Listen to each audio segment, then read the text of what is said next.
संपूर्ण महाराष्ट्रामध्ये महाराष्ट्र राज्य कामगार मंत्रालयाच्या वतीने प्रत्येक जिल्ह्यातून महाराष्ट्र इमारत व इतर बांधकाम कामगार कल्याणकारी मंडळाच्या वतीने असंघटित कामगारांसाठी विविध योजना राबवल्या जातात।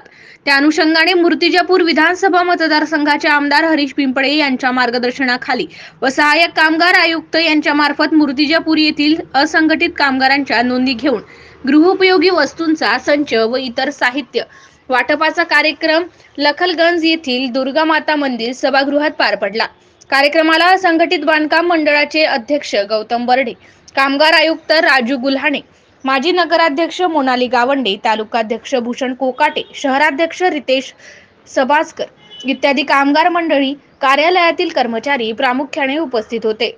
MCA न्यूज मराठी करिता धनराज सपकाळसह कॅमेरामन नरेंद्र वाढवणकर, अकोला। 8वी 9वी 10वीला 5,000 रुपये अर्थसहाय्य आहे। पुस्तकं घ्यावं, त्याला शिकवा मुलांना। या 11वी 12वी मध्ये 10,000 रुपये अर्थसहाय्य, त्याची फी होते की नाही, ट्युशनची फी होते। ग्रॅज्युएशनला तो 12वी नंतर ग्रॅज्युएशन करा त्याला, जेणेकरून त्याचा तो पूर्ण पदवीधर झाला तर एखादी नोकरी चांगली मिळू शकेल किंवा काहीतरी तो स्वतःचा उद्योग करू शकेल, काहीतरी करू शकेल। त्यासाठी पहिले त्याला शिक्षित होणं आवश्यक आहे। त्याला 20,000 रुपये आहे। कुठलंही ग्रॅज्युएशन करू द्या, BA करू द्या, BCom करू द्या, BSc करू द्या, काही करू द्या। त्याच्यानंतर डिग्री झाल्यावर पुन्हा PG डिप्लोमा करतो म्हटलं तर 20,000 रुपये आहे। PG डिग्री करतो म्हटलं तर 25,000 रुपये आहे। एखाद्या बांधकाम कामगाराचा किंवा जो नोंदीत कामगार आहे त्याचा मुलगा इंजिनिअरिंगला जर लागला तर आपल्याला पैशाची अडचण होते। मग अशा वेळेस त्याला दरवर्षी 60,000 रुपये आपण देतो। कुठल्याही प्रायव्हेट कॉलेजला जरी लागला त्याची 40-45,000 रुपये आहे।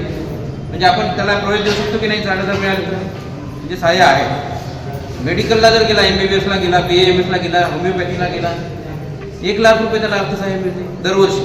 मग त्याचं शिक्षण होईल की नाही? मग या योजनेचा फायदा आपण पहिले घेतला पाहिजे। हे तर तात्कालिक आहे। आता हे भांडे तुम्ही वापराल तरी घरी, मी तर पेटीच्या ह्याच्यात पाहिलं की पेटी इकडून घ्यायची तिकडे विकून टाकायची 10 रुपयाची। तर असं नका करू।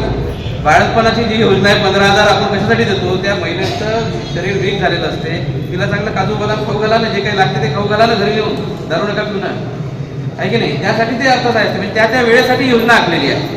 अशा खूप साऱ्या योजना आहे। म्हणजे एखाद्याकडे एखादा कामावरून मजूर जर समजा दुसऱ्या मजल्यावर पडला, एखादा शैली तुटली आणि त्याचा मृत्यू झाला बिचाऱ्याचा, किती मोठा आवाज त्या घरावर कोसळते त्याची कल्पना नाही आहे आपल्याला। आम्ही त्या घटनेतून गेलो आहे म्हणून आम्हाला माहीत आहे की बाई कोणाकडे पाव, सासू सासरे सुद्धा म्हणजे माझा मुलगा राहिला आणि घराच्या बाहेर। अशा त्या बाईला मदत व्हावी म्हणून 5,00,000 रुपये अर्थसहाय्य आपण त्यावेळेस देतो। एखाद्याचं कामावर असताना अपघाती निघून झाला, नैसर्गिक मृत्यू झाला तरी 2,00,000 रुपये आहे।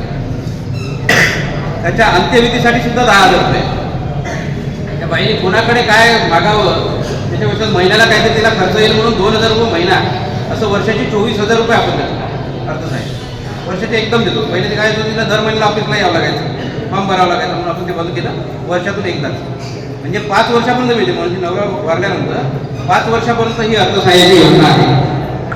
मग एवढ्या सगळ्या चांगल्या योजना आहे। MSCIT केलं तुमच्या मुलाने, त्याचे पैसे सुद्धा वापस भेटते। एवढं पास झाल्याचं प्रमाणपत्र सबमिट करावं लागते। बरं, आता आपण फॅसिलिटी काय केलेल्या आहे की पहिले खूप सारे कागद नोंदणीसाठी लागत होते, आता काय केलं, फक्त आधार कार्ड आणि 90 दिवसाचं ते ग्रामसेवकाचं किंवा नगर परिषदचं COचं प्रमाणपत्र, या 2च गोष्टी लागतात। ते 2 गोष्टीवर तुमची आता